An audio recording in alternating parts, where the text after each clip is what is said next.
Bonjour à tous et bienvenue dans ce nouvel épisode du podcast Aura d'Experts. Nous recevons aujourd'hui Vincent Belcal, expert comptable installé dans l'Ain, qui nous livre ses recettes pour fidéliser ses équipes. De la transparence absolue sur les chiffres du cabinet, sur les rôles de chacun, sur les rémunérations qui sont associées à ces rôles ou encore sur la mise en place d'un intéressement.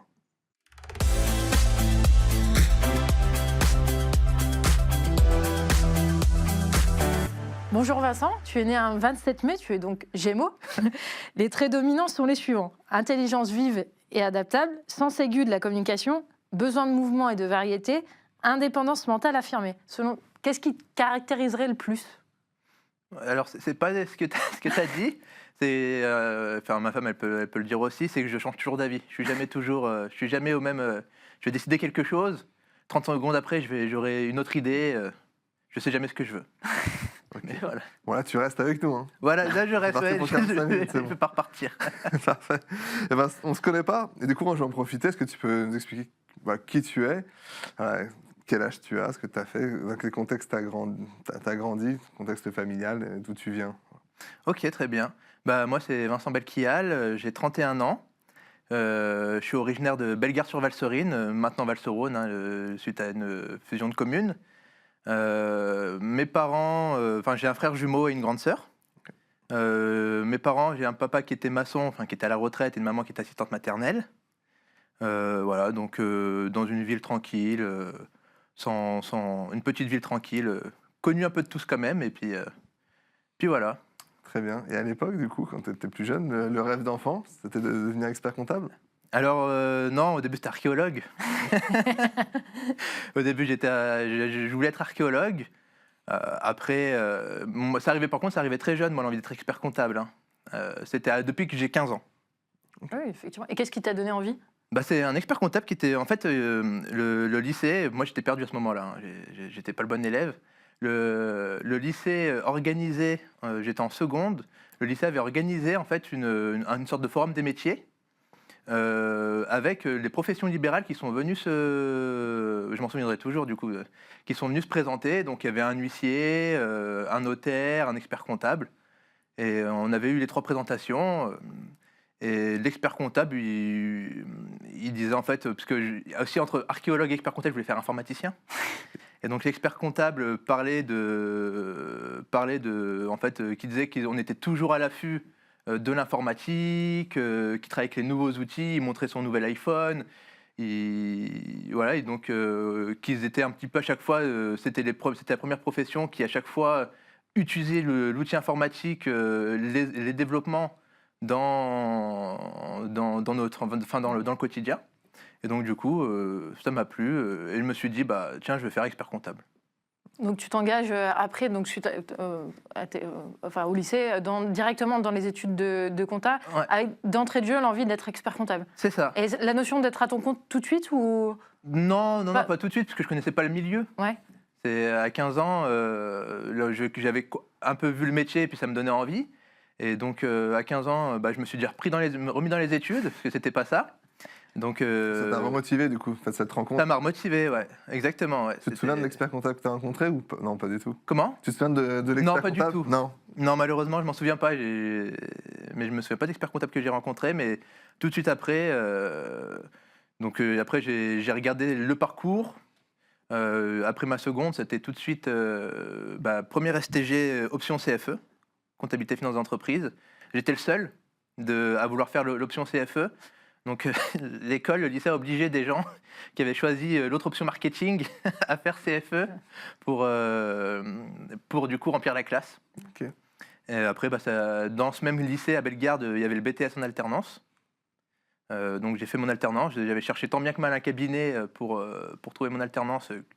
J'avais pas trouvé de cabinet, donc j'ai fini en entreprise pendant 2 ans. Et ensuite, j'ai pu trouver un cabinet pour le DCG, DSCG. Du coup, en entreprise, tu te rappelles un peu ce que tu faisais à l'époque, de la compta auxiliaire, tu faisais quoi? Alors j'étais, je me rappelle très bien, c'était une très très bonne expérience. C'était un EHPAD de 67 résidents. Okay. Donc on faisait la comptabilité générale, il y avait 2-3 ans à rattraper déjà au niveau de... C'est un peu spécifique, hein, on demande de l'argent à la région. Enfin, il y a la région qui paye pour l'aide sociale, on appelle ça les départements, pardon. Donc il y avait pas mal de choses à récupérer. Et après, une fois que tout était récupéré, je faisais la compta au quotidien. Puis après, des fois, j'aidais aussi les papis et les mamies qui avaient des problèmes avec leur télé. C'était un très bon souvenir, Ok. cette expérience. Parce que par curiosité, l'organisation dans un EHPAD de 67 résidents, tu avais de quoi, un apprenti, toi? J'étais l'apprenti. Et il y avait un avec toi, avec qui? Il y avait mon premier maître de stage qui était arrivé en même temps que moi. Ça faisait 2-3 ans qu'il n'y avait pas de comptable.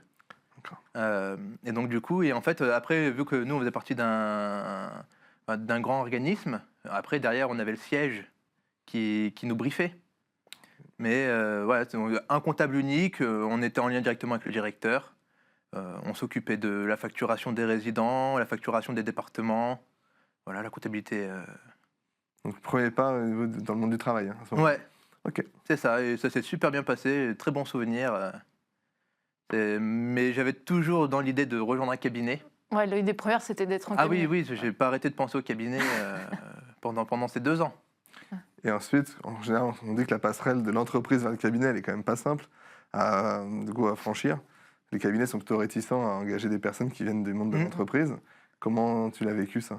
C'est pareil, c'était très dur. C'était comme la première fois. J'avais dû envoyer 150 CV pour 3-4 retours, 2 entretiens. Donc non, j'avais été pris dans un cabinet de Bellegarde. Ils avaient été réticents au départ, ils me l'avaient dit, mais finalement ça s'est super bien, ça s'est très très bien passé également. Donc j'étais content d'avoir trouvé le cabinet et puis de savoir comment ça s'était passé. Puis, Donc là, c'est pour faire ton DCG, on est d'accord? Hein. DCG, Voilà, ouais. DCG Exactement. en alternance. DCG à Bourg-en-Bresse, comptable. l'école, l'IAE. Et est-ce que, c'est vrai qu'on entend souvent les cabinets être réticents de prendre des jeunes ou même des salariés en CDI qui viennent d'entreprises. Est-ce que toi, tu as trouvé cette bascule difficile? Qu'est-ce que tu en as pensé de finalement cette passation? Non, c'est super bien passé, très bien accueilli. Donc non, j'ai ressenti aucune difficulté. Oui, que ce soit l'aspect technique ou logiciel, à ce moment-là, ça n'a pas été un frein pour toi, t'as pas mal vécu? Ah non, le logiciel pouvait pas être pire que celui de la maison de retraite. et donc du coup, non, c'était super fluide. C'était une bonne transition avec une bonne équipe aussi où je suis arrivé, avec des bons formateurs. Donc non, ça s'était bien passé. Bien passé. Et du coup, donc, tu fais ton DCG en alternance, le DSC, t'enchaînes ensuite après avec ton DSCG. Ouais, tu c'est fais ça. en alternance aussi? En alternance également, tout en alternance. Dans le même cabinet ou... Dans le même cabinet. D'accord. Et après, donc, on sait qu'on a compris que tu voulais faire le DEC. Est-ce que tu fais ton DEC dans ce même cabinet ou Non, tu changes? je change, ouais. Et qu'est-ce qui a motivé ce choix de changer? C'est le choix de changer, c'était que dans ce cabinet, même s'il était très bien, il n'y avait pas d'expert comptable sur place. D'accord. Et vu que je me lançais dans un diplôme qui demande certaines rigueurs, et puis je voulais avoir aussi un retour d'expérience de la part de mon maître de stage. J'aurais eu un maître de stage que j'aurais jamais vu, j'aurais eu un co-maître de stage que j'aurais jamais vu non plus. Enfin, j'avais compris que c'était comme ça. Donc c'est pas ça c'était pas ma volonté. Je voulais vraiment le vivre avec être accompagné d'un maître de stage. Donc du coup, j'ai choisi des cabinets un peu plus parce que j'étais sur un cabinet de taille un peu nationale. Donc j'ai cherché dans des cabinets un peu plus petits où il y avait l'expert comptable sur place qui aurait les capacités de m'accompagner. D'accord. Donc c'est vraiment la volonté de formation C'est ça. qui a motivé ta décision de changer. Ah oui, ton choix de cabinet, c'était découvrir de nouvelles choses, être accompagné dans le DEC. Je voulais être c'est ça. Je voulais quelqu'un qui a fait ce que j'ai fait pour qu'il puisse me faire son retour d'expérience sur le mémoire, sur la profession. Et à ce moment-là, est-ce que tu as cette volonté de t'installer ou toujours pas, ça vient un peu plus tard? Non, j'ai toujours pas cette volonté de m'installer. C'est ce qui s'offrait un peu à moi là où j'ai fait mon stage. Il y avait un expert comptable qui allait partir à la retraite. Et donc du coup, ce qui m'avait été dit, ce qui avait été un peu l'idée de dire tu prendras sa place en tant qu'associé. Et puis on va te former au fur et à mesure. Mais si, une petite idée quand même d'indépendance, de dire être associé quelque part, mais pas pas de faire de construire un projet tout de suite. Ouais. C'est- T'avais pas une vue de dire un schéma, de dire bah voilà, je me vois racheter un cabinet ou un peu établi. Non. C'était en fonction de ce qui allait se présenter. C'est ça. En fait, ça passait bien avec mon maître de stage, ça passait bien avec dans le petit groupe régional où j'étais. Donc ma vision, c'était plutôt de continuer avec eux. Ouais. Et du coup, le déclic, parce qu'aujourd'hui, tu as ton propre cabinet, on va en parler tout à l'heure, Oui. avec ses spécificités. Et, à quel moment il intervient Le déclic, on se fait racheter. On se fait racheter par un groupe régional. Donc Covid, la personne qui est partie à la retraite est partie à la retraite. Le groupe régional avait financé ses parts. Mon maître de stage, qui après le Covid souhaite arrêter la profession, simplement, 50 et quelques années, et pour faire autre chose. Et derrière, le groupe régional qui ne peut pas garder une structure où on était presque 40, je n'étais pas encore diplômé. Donc eux, la solution la plus rassurante, que ce soit financièrement, puis je comprends tout ça, c'était de revendre les cabinets où j'étais. Donc on se fait racheter par un cabinet, par un petit groupe. Et puis derrière, moi j'avais déjà toujours cet aspect d'égalité, d'égalité entre les salariés. Il y a même déjà quand j'étais apprenti, il y avait des choses qui m'énervaient, les différences de salaire, beaucoup de choses. Quand on voyait des personnes qui avaient, dans mon première expérience, qui avaient 30 ans de cabinet, qui disaient rien de son côté, et qui bossaient comme pas possible. Et on est un peu au courant des salaires de tout le monde, et qu'on avait des petits jeunes qui arrivaient, dont moi, j'étais un petit jeune, avec des salaires équivalents à eux, voire plus importants. Déjà, moi, c'était des choses que j'avais du mal. Et donc là, déjà, dans cet état d'esprit, et après, on s'est fait du coup racheter par un cabinet où, je sais pas, j'ai vu que c'était la même chose que dans ma première expérience. De cabinet un peu format groupe, où on revoyait un peu ces inégalités de salaire. J'avais eu beaucoup de discussions avec le dirigeant qui nous avait repris. On n'était jamais d'accord, on a eu l'intéressement qui s'était enlevé, ça me concernait pas trop, puisque quand on est expert comptable, on a un niveau de salaire quand même qui est assez important, plus ou moins, en tout cas mieux que les autres. Et du coup, moi, j'étais pas trop concerné par cette perte d'intéressement. Mais quand j'entendais l'intéressement, c'est pas utile, les gens ça les intéresse pas, plein de choses qui m'ont fait que je me suis dit que je pouvais pas rester. Donc là, tu es expert comptable à ce moment-là, salarié dans la structure. Là, tu te dis, finalement, au lieu d'être racheté et de suivre le mouvement, je vais prendre mon indépendance. C'est ça. Et tu montes ton cabinet. C'est ça. Un matin, je me lève, je me dis, c'est bon. J'appelle mon patron de l'époque et puis je lui dis que j'ai fait la liste. J'ai fait la liste des dossiers et j'ai deux collègues avec qui je veux partir. Et voilà, proposer une indemnité. Ok, donc là, tu es à l'initiative du coup de racheter une partie de la clientèle. Ouais, le portefeuille que j'avais développé pour ce cabinet, que les clients connaissaient, ça faisait 4 ans que j'y étais. Donc j'ai l'initiative de proposer un rachat de la clientèle du cabinet que j'avais développé. Okay. Donc tu embarques ce parti-là, donc tu montes ton cabinet. Comment... Parce que tu passes d'expert comptable salarié à chef d'entreprise aussi, tu prends la casquette de chef d'entreprise, où il faut repartir de zéro, tu avais une structure quand même qui était établie. Quels ont été pour toi les plus gros défis à ce moment-là ? J'ai pas connu de grosses difficultés. C'était surtout les relations qui étaient un peu dures pour la reprise des données des clients. Mais après, non, je suis parti avec, au global, du coup, finalement, 3 personnes. Pareil, ça s'est fait normalement, de façon... on était tous d'accord sur le sujet. Donc je suis parti avec 3 personnes, dont 2 personnes avec qui j'avais déjà travaillé dans le premier cabinet, qui avaient déjà suivi dans le deuxième, et qui aujourd'hui sont avec moi, dans le cabinet Unico. Okay. et avec une autre personne aussi, avec qui je m'entendais très très bien, ça faisait 30 ans qu'il était dans le cabinet où je suis parti, puis qui a une soixantaine d'années, et puis qui m'avait dit moi je reste pas ici, je pars avec toi gamin. Donc, tout ce petit monde a suivi. Donc oui, donc en fait finalement quand on commence, c'est des très bonnes personnes et très bien accompagnés. Finalement, il n'y a pas de gros challenge puisqu'on connaît les. Enfin, pour ma part, moi, Ouais. mon expérience à moi, je connais les clients, je connais mes collègues. Ouais. Donc en soi, Après, sur l'aspect environnement, service support, sur l'aspect des outils, du coup, tu as reproduit un schéma que tu avais connu, tu as voulu innover. Est-ce que tu t'es dit, c'est alors bon? on a changé complètement d'outils. Ouais, J'avais beaucoup regardé, on est passé sur MyUnisoft. Vu qu'à un moment donné aussi, je voulais être informaticien, donc j'avais une appétence pour l'informatique. Donc ça a été aussi assez simple. Même si on a repris un peu ce que faisait le cabinet, enfin voilà, tout l'environnement, SharePoint, enfin donc non, il n'y avait pas trop de questions là-dessus. Enfin, je ne me suis pas posé trop de questions là-dessus. Ça s'est bien passé, que ce soit pour les clients, pour la facturation, enfin tout ce C'était il y a système. combien de temps, du coup? Enfin, c'était à quelle année, là? On est On est en début 2023. début 2023, Ouais. d'accord. Ça fait donc 3 ans. Et aujourd'hui, vous êtes dans le cabinet pour nous expliquer un petit peu là où tu en es aujourd'hui.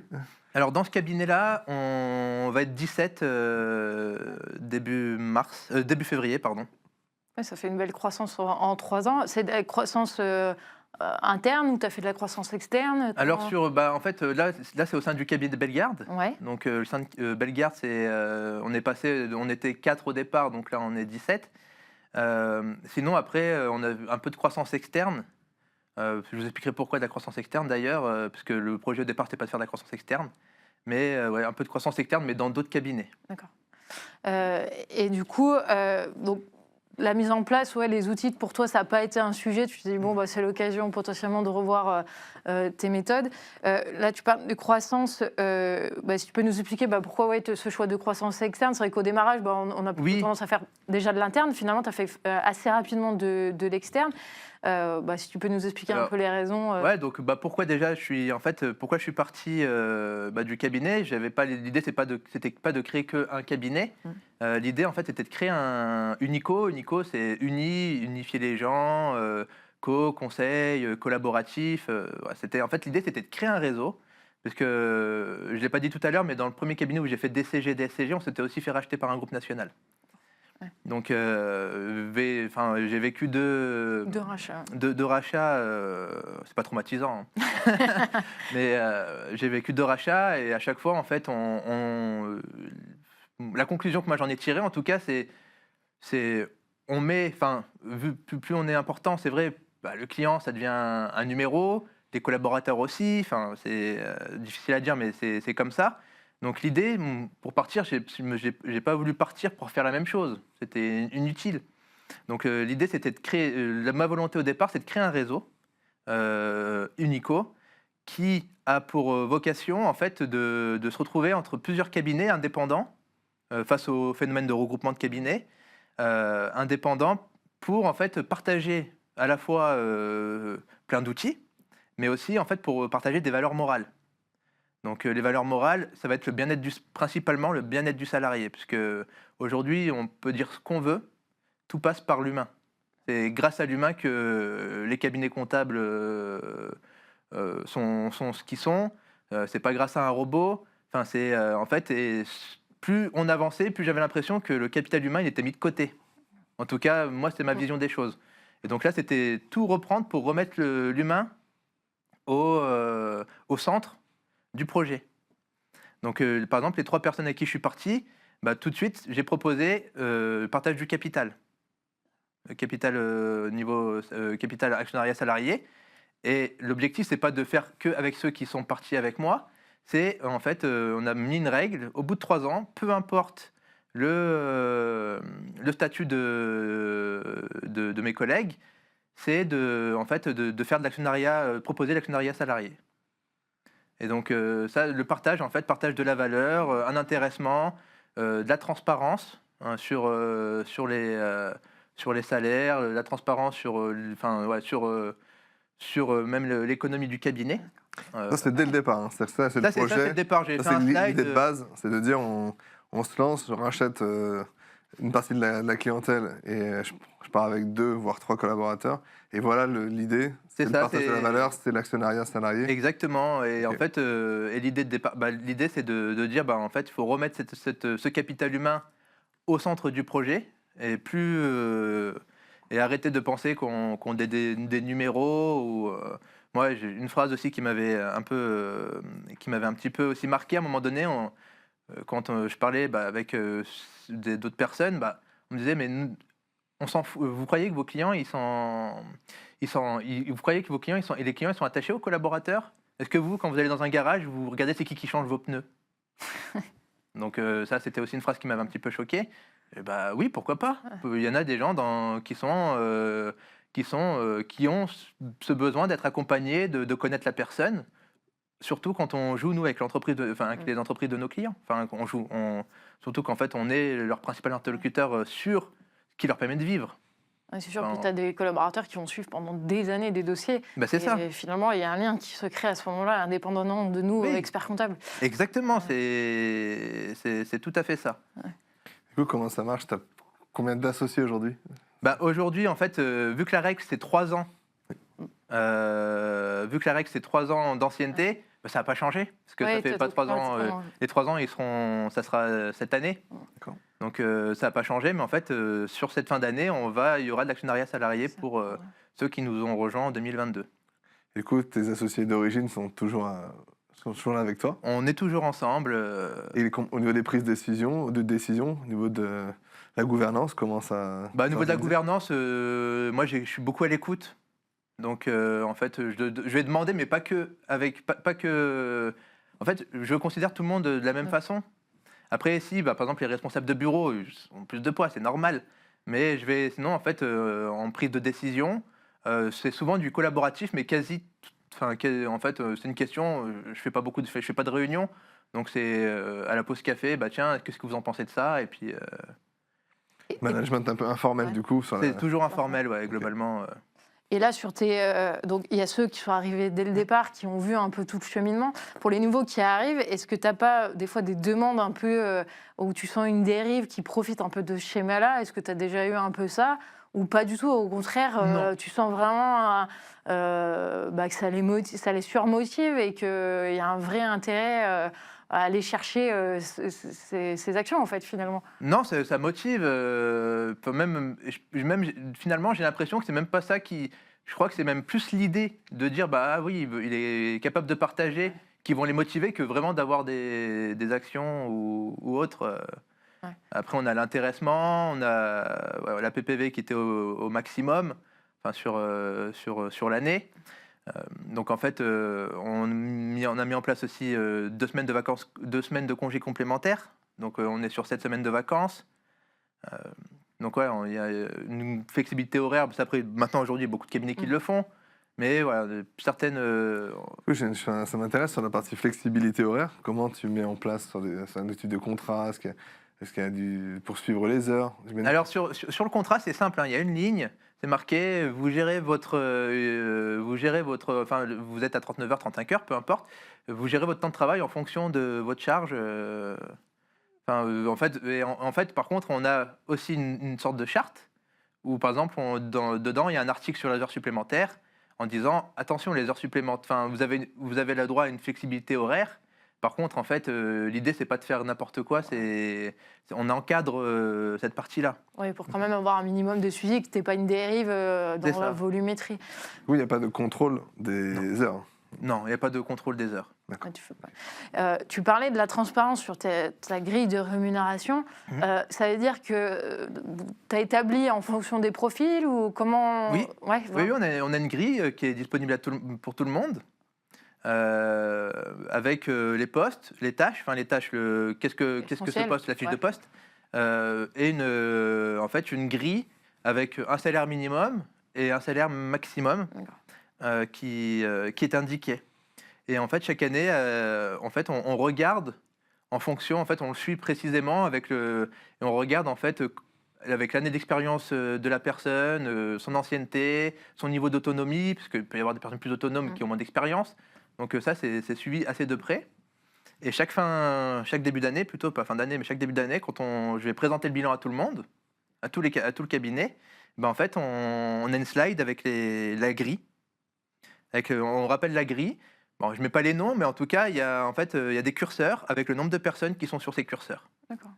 Et tu parles donc de salaire, enfin d'un système de tranche, salaire minimum, salaire maximal. Est-ce que ça, tu négocies avec tes collaborateurs ou est-ce que ça, c'est toi qui l'as défini en fonction un peu de ce qui se pratique dans la profession En fonction de ce qu'ils pratiquent dans la profession. D'accord. Et est-ce que, tu parles aussi de transparence du coup au niveau de tes états financiers, au niveau du cabinet, même toi au niveau de ta rémunération, et ça, tu n'as pas eu de remarques qui pourraient être, alors pas déplacées, mais sur je sais pas, le montant de certains postes de dépenses ou au contraire, est-ce que c'était une façon de montrer aussi que certains éléments coûtent assez cher, parce que des fois on ne se rend pas forcément compte de ce que ça coûte, notamment l'informatique. Voilà, est-ce que tu as un retour un peu sur ça? Si, bien sûr, il y a eu des retours et c'est aussi à ça que ça sert. C'est pas de montrer quelque chose et d'attendre aucun échange derrière. Donc il y a eu des retours sur des posts, sur des remarques, peut-être parfois maladroites, mais au moins ça permet de se poser la question sur certaines choses. Et ils n'ont pas d'hésitation à t'en parler, parce qu'il y a aussi un peu cette posture-là, parce que tu restes malgré tout l'expert comptable. Si, il y a quand même une hésitation. Si, et ça, comment tu arrives du coup un peu à le faire tomber? Parce que des fois, en réunion, on sent qu'on n'ose pas trop, il y a une certaine réticence à vouloir dire certaines choses, ce qui est parfois un peu dommage, parce qu'on pose la question, c'est qu'on veut avoir le retour. Est-ce que tu arrives à faire tomber cet aspect-là, si tu as un petit tips ou quelque chose? Non, je pense que moi, je suis assez proche. Moi, c'est mes collègues, c'est pas mes équipes, c'est vraiment mes collègues. En fait, on est assez proches. Je suis le plus jeune du cabinet à Bellegarde, à part les apprentis, mais on est assez proches. Je pense qu'ils sont conscients que je suis ouvert. Il n'y a pas de... Des fois, on sent qu'il y a une gêne à poser une question, mais je ne pense pas qu'il y ait de non-dit. D'accord. Mais c'est étonnant ce que tu dis là. La moyenne d'âge sur ton cabinet de Bellegarde? On est à peu près à 45 ans. D'accord, ok. Ah, c'est bon. Non, mais c'est jeune. Ah oui. Et ça, justement aussi, c'est pas une problématique, mais cette notion d'âge, toi, ça n'a jamais été un sujet, parce que des fois, on pourrait se dire, c'est un peu compliqué de manager potentiellement des gens qui sont plus âgés, qui ont plus d'expérience que nous. Là, si d'autant plus, c'est pas mal des collègues qui sont plus âgés. Est-ce que ça, non, pas un sujet? C'est pas du tout un sujet. Ça se passe extrêmement bien. Et après, je pense que je m'entends mieux avec les personnes plus âgées que... Enfin, je m'entends avec tout le monde. Mais être entouré d'expérience, de gens d'expérience... C'est même plutôt un critère pour toi, l'âge, finalement? Non. Non plus. Ça se fait naturellement, en fait. Okay. Ça se fait naturellement, mais c'est pas un critère d'âge. J'ai pas de critère d'âge.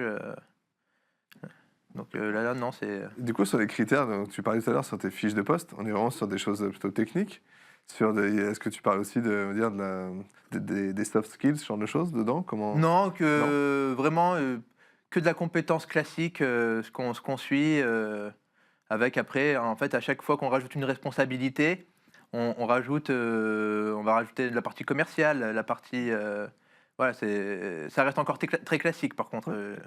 Combien de critères, à peu près, juste par curiosité également? Tu notes combien de critères sur ta fiche de poste? Je sais pas, 10, 20, 50? C'est une dizaine de critères. D'accord. Et ça, c'est pareil, c'est toi qui l'as établi ou tu le fais en concertation? Non, ensemble, on en discute, ça change. Il n'y a rien qui est... figé? Il n'y a rien qui est figé. Ah, tu revois... Ouais. Et même sur... j'imagine qu'aussi tu dois avoir des profils un peu variés au sein de tes équipes. Est-ce que t'en as qui font t'aider sur la partie informatique? Est-ce qu'ils rentrent aussi dans ces sujets de discussion? Alors on a un informaticien. Donc après lui c'est un peu particulier du coup. On a un informaticien qui a aussi des compétences. C'est un ancien collègue qui s'est mis à son compte au départ. Et après que finalement qui est venu s'associer au projet, parce que derrière, en fait, il y a une autre structure qui s'appelle Unico Développement, où ce collègue-là, il est justement... c'est un ancien comptable, mais plus informaticien que comptable, qui est venu, où là, on s'est associés pour faire, du coup, rendre service aux structures Unico. Il y a aussi, du coup, on essaye de sortir aussi de cette indépendance numérique. Donc, en fait, ils chapeautent un peu les projets informatiques et les projets de développement. Donc, voilà, il y a pas mal de sujets qui sont... Il y a beaucoup de sujets, beaucoup trop de sujets peut-être pour le moment, mais pour la charge de travail actuelle. Mais sinon... Et là, pour revenir sur la partie un peu croissance externe, c'est des cabinets que tu as rachetés. À peu près de quelle taille tes rachats? Donc après, il y a un cabinet de 8 personnes et un cabinet de 6 personnes. Donc pourquoi le rachat de ces cabinets? Simplement parce qu'en fait, depuis le début, je vous ai dit que je veux développer un réseau. Donc quand je vois des confrères, je leur parle du réseau, ils me disent « Ouais, mais t'es tout seul. » Donc ton réseau, c'est sympa, mais... Quand tu es tout seul, c'est facile. Donc l'objectif cet objectif, c'est de dire mince, je vais pas pouvoir développer ce réseau sans montrer que ça fonctionne en réseau. Donc l'idée, c'était de trouver des cibles avec des personnes de confiance. Donc là, j'ai un associé dans chaque structure qui portent plus ce projet, parce que Bellegarde, ça prend déjà pas mal de temps. Et donc pour justement mettre en place en fait ce système de réseau où l'idée en fait, et c'est ce que je présentais à un moment donné ce que j'avais présenté à chaque fois aux confrères, c'est on se rend des services. Il y a tel cabinet, il est tout seul, il a du mal il faut déjà qu'il se concentre sur son développement. Nous on répond à tes appels téléphoniques. Enfin voilà, c'est. Du coup, vous communiquez sur une seule marque, sur Unico? Oui. D'accord. Oui, mais par contre, l'idée du réseau, c'était de se dire, l'indépendant, il peut garder son nom. Oui. L'idée, c'était de mutualiser. Donc là, tes associés, ils sont responsables de bureau, c'est des experts comptables indépendants à l'origine, c'est ça? Ouais, c'est ça. Globalement, c'est ça. Ou même, sur Bourg, c'était mon ancien chef. Okay. Donc, c'est quelqu'un de très, très compétent. Et là, sur Oyonnax, c'est un expert comptable stagiaire. Okay. Un mémorialiste avec qui... on s'entend bien Et du coup, comment tu trouves déjà un cabinet potentiellement cible? Et est-ce que, j'imagine, c'est des gens qui vont partager tes valeurs. Est-ce qu'ils vont prendre l'organisation que tu as aujourd'hui avec tes collègues salariés ou pas? Et si oui, comment on embarque tout ce petit monde là-dedans? Parce que c'est un peu atypique pour un cabinet de cette taille-là, qui n'est pas forcément dans nos habitudes. Donc, voilà, si tu as un petit retour là-dessus. Au niveau des cabinets, j'étais pas en veille pour acheter des cabinets. Hein. C'est à chaque fois l'opportunité. Okay. L'opportunité de quelqu'un qui appelle pour dire, tiens, au départ, il y avait le projet de Bourg, je devais le faire avec un confrère. Donc, ce confrère-là, sa femme tombe enceinte, il me dit Vincent, je le sens plus. Du coup, je dis moi je continue, mais parce qu'on était déjà dedans. Mais en fait, c'était à chaque fois, je me fais embarquer quelque part et à la fin, je me retrouve. Par contre, après derrière, je trouve la bonne personne, le bon associé pour. Donc après, quand on arrive dans le cabinet pour présenter, il y a un petit slide pour présenter les valeurs du Nico. Au départ, les personnes qui regardent ce que vous leur racontez, ils ne vous croient pas. Après, on a eu des plus ou moins bonnes réactions. Et quelqu'un qui est réfractaire, comment tu casses un peu cet aspect-là Là, justement, une fois qu'on est là sur un cabinet avec mon associé, le dernier qui avait été repris, on avait présenté un peu l'intéressement, les 2 semaines de congé, et c'est vrai qu'il y avait une personne qui disait oui d'accord, pourquoi 2 semaines? Moi je travaille plus que les autres, pourquoi les autres ils ont autant que moi? La question était simple, c'est un avantage. C'est un avantage, comme aujourd'hui tout le monde a le droit à 5 semaines de congé, chez Unico c'est 7 semaines. C'est pas en fonction de... on se différencie autrement. Là en fait on est sur le basique, et après du coup justement au contraire tu peux espérer mieux que ce que tu avais maintenant. Après, il n'y a pas de personnes pas trop réfractaires sur ces sujets, mais beaucoup disent que c'est trop beau pour être vrai. Ouais. C'est vrai que le management et le turnover sont des gros problèmes aujourd'hui dans la profession. il y a des cabinets qui sont plutôt en avance, et le tien en fait partie, qui ont moins de problèmes de turnover. Qu'est-ce que tu dirais à tes consoeurs et tes confrères qui rencontrent des problèmes de personnel, qui ont du mal à recruter, qui ont du mal à attirer des personnes, et quand elles les ont attirées, à les conserver? C'est quoi le principal problème et on va dire, le remède que tu préconises pour un cabinet qui part, on va dire, d'un petit peu loin? Voilà. En fait, c'est de réfléchir à une équité, un équilibre. C'est-à-dire de déjà penser à ceux qui sont déjà sur place. Parce qu'en fait, ça va venir de là. Les gens, en fait, ils vont partir, ils vont rentrer dans un cabinet, repartir. Ils vont pas rentrer sans raison.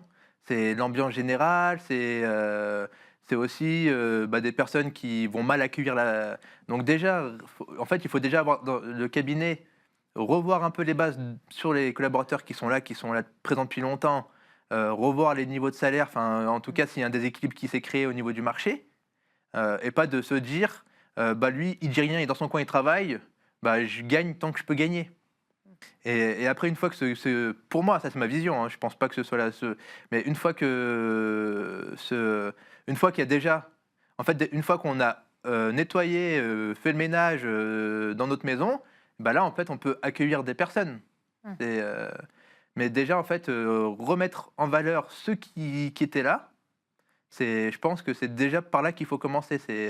Donc, tu dirais le première chose à faire, c'est la grille de rémunération, c'est ça, hein? Soit une grille de rémunération, soit déjà, en fait, il y en a qui vont rester. Aujourd'hui, on a quand même une génération, même ceux qui ont 40 ans, 50 ans, et c'est pas des personnes qui sortent, il n'y a pas de gros turnover. Mais par contre, c'est vrai que ça peut être des freins au recrutement, ou des gens qui accueillent mal les nouveaux entrants. Donc déjà, réussir à eux, leur expliquer que l'idée, c'est du gagnant-gagnant. C'est déjà revoir eux parce que parfois il y a des choses qui vont pas et c'est pas dit, c'est des non-dits. Donc déjà réussir en fait à recréer une bonne ambiance pour pouvoir accueillir du monde. Donc pas que sur la grille salariale, je pense sur soit des méthodes de travail, soit des avantages, soit faire des événements qui font que les gens puissent se réunir, mais en fait recréer du lien. Et du coup, pour des nouveaux salariés qui arrivent chez toi, tu as un process un peu d'onboarding ou un petit peu. Au début, c'était vraiment la crainte, puisqu'en fait, on était 4 proches. Ouais. On est 4 proches entre évident, nous. C'était une sorte d'émeute.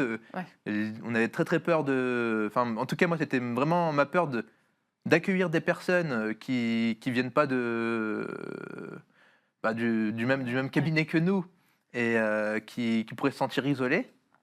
Donc, en fait, non, on a tout de suite... dès le départ, accueilli. Tout le monde s'est tout de suite bien, en tout cas, plu et a réussi à faire sa place dès le départ.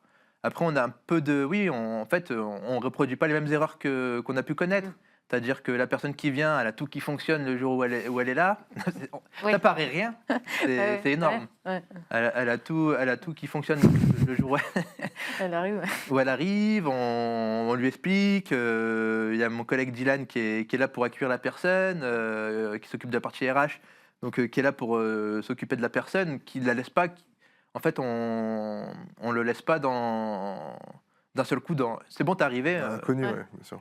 Après, MyUnisoft est très bien fait. En fait, il y a une session de formation pour dès qu'on crée un utilisateur. Donc ça, c'est super, parce que dans beaucoup de cabinets, en fait, on dit tiens, essaye sur l'outil, puis tu verras. Donc là, déjà, on se sent déjà accompagné.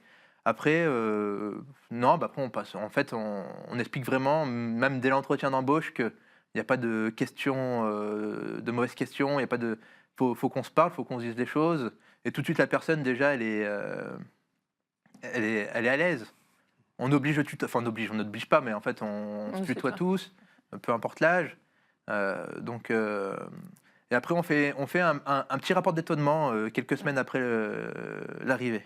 Ça, j'aime bien. D'accord. Là, tu passes combien de temps pour le rapport d'étonnement? Par curiosité, c'est un entretien d'une demi-heure? Non, c'est un rapport d'étonnement, c'est qu'on envoie le rapport. On envoie un rapport, c'est qu'est-ce qui t'a plu, quelles sont tes premières impressions. Du coup, il n'y a pas de débriefing, d'explication de ce... Non. Il n'y a pas d'entretien qu'il y a. Non, il n'y a pas d'entretien. Non, c'est à la lecture. Après, s'il y a beaucoup de choses à redire, on voit la personne. Mais c'est souvent des bons retours. Donc, il n'y a pas à rebondir là-dessus. Okay. Mais par contre, on prend dès qu'il y a des remarques, on les prend tout de suite tout de suite à cœur. Là, dans les remarques qu'il peut y avoir, que tu as pu avoir, tu te dis, bon, bah là, du coup, on s'était trompé, on va corriger, on va mettre ça, faire différemment. Ou alors, C'est ça, ouais, différemment. Tu aurais un exemple à nous donner Ouais, quelqu'un qui est arrivé, c'était sur un cabinet Papa Sud Bellegarde, qui a dit qu'elle ne comprenait pas vraiment l'organisation du réseau. Ouais. Donc, qui ne comprenait pas l'organisation du réseau, qu'elle n'avait pas les numéros de téléphone des autres cabinets, que s'il y a quelqu'un qui appelait sur Bellegarde, qu'est-ce qu'il fallait faire, vers qui envoyer. vers qui envoyer. Et ça, c'était une très bonne remarque, en disant, en fait, je ne sais pas qui fait quoi, même dans les autres cabinets, alors qu'on fait partie du même réseau. Ouais. Donc ça, Ah oui, c'est vrai. Donc du coup, là, tu as fait un organigramme. C'était l'après-midi, il y avait un organigramme, il y avait les annuaires, il y avait les numéros de téléphone de chacun, les adresses mail. Ouais. Ça, en termes de support de diffusion, parce que c'est toujours intéressant de voir aujourd'hui à l'ère de l'informatique et tous les outils qui peuvent nous servir, sur quoi tu communiques Sur Teams. Sur Teams. Ouais, tout le temps sur Teams. Ouais. Ah oui, c'est vrai que tu parlais de SharePoint tout à l'heure. Oui, c'est ça. Ouais. Voilà. Donc on est sur la avec solution Teams et Microsoft. SharePoint, l'environnement Microsoft pour tout ce qui est procédure, Exactement. annuaire, etc. Okay. Exactement, c'est ça. Très bien. J'ai une question sur un combat qui te tient à cœur, au-delà de la partie business, ou de par le business, tu peux remplir tes objectifs de vie. Quel serait le combat qui te tiendrait à cœur? Et quels sont aujourd'hui, c'est une deuxième question, derrière toi, tes objectifs personnels de vie? Voilà. Moi, le combat qui me tient à cœur, et en fait, peu importe finalement la profession, enfin, peu importe le métier, c'est vraiment, j'ai beaucoup sur le sujet de l'égalité,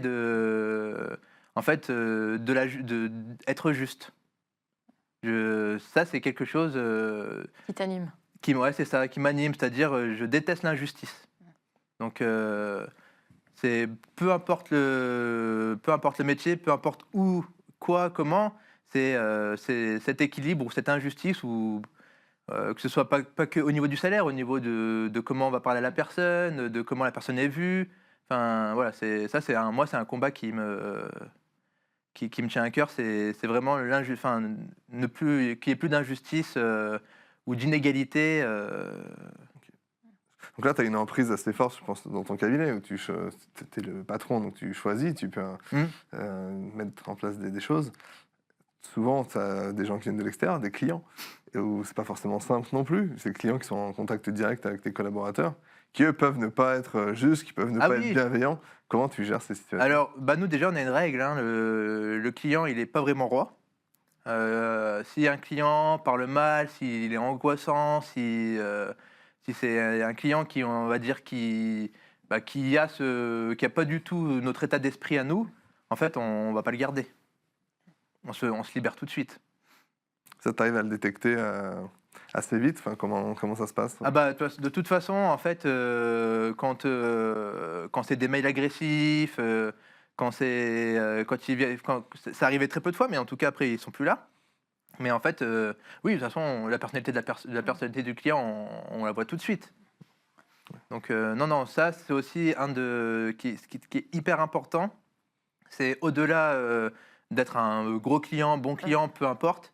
Il n'y a pas de petits ou gros clients chez nous. On veut des clients avec qui on a envie de travailler. Et qui respectent les collaborateurs. Qui respectent les collaborateurs, c'est ça. Et tes objectifs, c'était ma dernière question. La deuxième, en tout cas, c'est les objectifs à titre personnel. Qu'est-ce qui t'anime quand tu te lèves le matin? Il y a le bureau, mais tu te dis pourquoi tu fais tout ça, pourquoi tu te lèves finalement? Moi, c'est qui avait fait cette question? J'ai oublié. Il y avait un jour une interview que j'avais vue, puis on avait posé la question, pour toi, c'est quoi riche? C'est une femme et des enfants. Moi, c'est juste ma famille, une maison. J'ai pas d'autre ambition que ça, quoi. Donc ça, c'est déjà fait, c'est Oui. déjà atteint. Donc maintenant, c'est quoi? C'est arriver à passer du temps avec la famille, arriver à transmettre. Moi, j'ai passé du temps avec ma famille, c'est déjà le cas. Hein. Je me suis déjà bien organisé pour emmener mes enfants à l'école, pas tous les jours, mais 1-2 jours, aller les chercher. J'ai organisé tout ce que j'entendais, c'est ce qu'on entend. Non, on voit pas nos enfants, on voit pas. Moi, en tout cas, je rentre aux heures pour manger avec mes enfants, pour leur faire le bain. Je les emmène à l'école. Ça, je fais très attention. Ouais, tu t'es organisé pour pouvoir le faire. Ouais, je m'oblige à le Ouais, faire, ouais. mais même plus qu'une organisation. Si après il faut travailler quand il dort, bah, on va travailler quand il dort, mais en fait, moi j'ai la famille, après j'ai le boulot, mais j'ai pas le boulot et ensuite la famille. C'est peut-être aussi un des avantages de notre métier de pouvoir aussi s'organiser alors, à demi librement, parce qu'on a toujours un peu des contraintes horaires Oui. ou de dates, mais avec une certaine flexibilité dans l'organisation de notre journée finalement, où comme tu dis, on peut, pendant qu'il dorme, oui, travailler et inversement. Enfin, C'est ça, c'est aussi un des intérêts de notre métier. exactement. Là, maintenant, tu es à 3 ans après ta création. Est-ce que tu aurais je sais pas, une recommandation ou quelqu'un qui hésiterait à s'installer pour qu'il se lance qu'est-ce que tu dirais à quelqu'un qui souhaite s'installer? Bah, faut qu'il rejoigne une icône. Non, mais en fait, il faut pas. Finalement, en fait, aujourd'hui, on a plein d'outils, il y a plein de choses qui nous simplifient la vie. Je pense que faut, pour moi, la personne, je dirais de pas hésiter. Ouais. Enfin, on a un métier aujourd'hui où, très sincèrement, il suffit de répondre au téléphone. Enfin, pour nous, je sais pas si c'est pareil à Lyon, mais nous, quand on a un client ou un prospect qui appelle et qu'on répond au téléphone, la personne, elle est déjà étonnée qu'on réponde au téléphone. Donc, en fait, en tout cas, il y a de la place pour tout le monde. Juste, ce qui est important, c'est bien de se structurer dès le départ pour pas avoir des blocs de ci, de ça. Bien choisir ses outils. Et derrière, une personne qui veut commencer tout seul peut commencer tout seul. Enfin, mais déjà, bien choisir ses outils en amont, préparer son discours, commercial. D'avoir quand même des process, peu d'établir ces des process quand même c'est dès le ça. départ et de ne pas attendre finalement de se dire on verra un peu plus tard. Exactement. Et Ouais. puis tout de suite se créer un réseau. Ouais. Moi, souvent, on me pose beaucoup les questions, va rejoindre le réseau, par exemple, Initiative France, où là, en fait, on est bénévole. Déjà, on rencontre des personnes, on voit des gens monter leurs projets, donc ça permet, en fait, tout de suite, en fait, c'est de se créer un réseau pour derrière, du coup, faire commencer à démarrer la machine et voir des prospects et accompagner des clients. Merci beaucoup. Merci beaucoup. J'ai une question qui va changer un petit peu. Si tu avais la possibilité de dîner avec la personnalité de ton choix, morte ou vivante, qu'est-ce que tu choisirais? Ouais, alors, mais c'est des questions.